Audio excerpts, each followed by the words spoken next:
Camille is in Oahu, Hawaii. Hi, Camille. Welcome to the Dave Ramsey Show. Aloha, Dave. How are you doing? Better than I deserve. How can I help? Yeah, so I'm 22 years old, got married 4 months ago with no kids yet. I just immigrated here to the States, so my husband is the only one working while I'm still waiting for my work permit. My husband and I have done the baby steps 1, 2, and 3 already, and we're already working on our baby steps 4. Good for you. Now, thank you.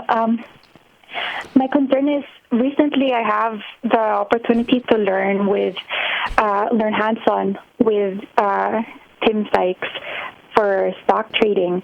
Now, the registration fee is quite hefty. It's $6,500, and that's separate from the money that we would be investing. Now, I don't have $6,500 lying around. My question is, should I borrow that money from our emergency fund? And if we do, we'd still have 3 months of emergency fund left. And what are your thoughts on this?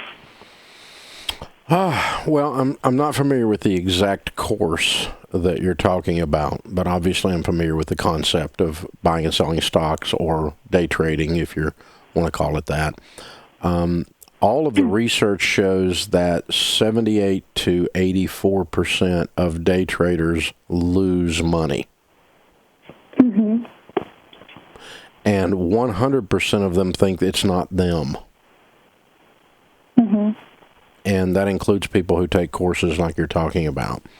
I can find no data points that show on a consistent level across a broad population that people that take a course like that become wealthy as a result.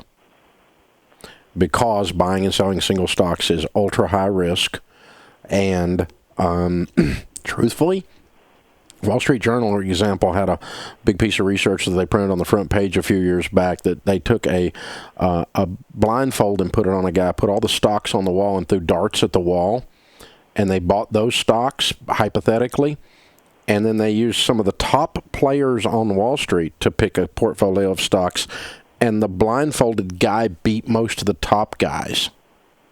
Oh, okay. And it was a trick. It's not, the research is not real. It was a trick. Here was the problem. They were only allowed to pick 5 stocks. And the problem is that with that little amount of diversification, which single stocks always cause you to have, is a small amount of diversification, you can get no safety. And so the volatility caught even the guys who were smart. The volatility catches them. And so you got to have a broader base than that. And that's why I don't buy any single stocks personally. Now, I have some friends that took their companies public and made a couple $100 million. That's different. I know some people that buy and sell some stocks as a small percentage of their world. It's almost like a hobby for them. And some of them make some money, but it's kind of like a fishing story. It's always talking about the one that got away. Or they're always talking about the fish is always bigger than it really was when you actually go back and look up the returns. So I just don't do it. All of that to say. So all of that to say I wouldn't do it. Number 2, would I take a course of any kind and pay for it with my emergency fund? No, because it's not an emergency. Okay. Use your emergency fund for emergencies.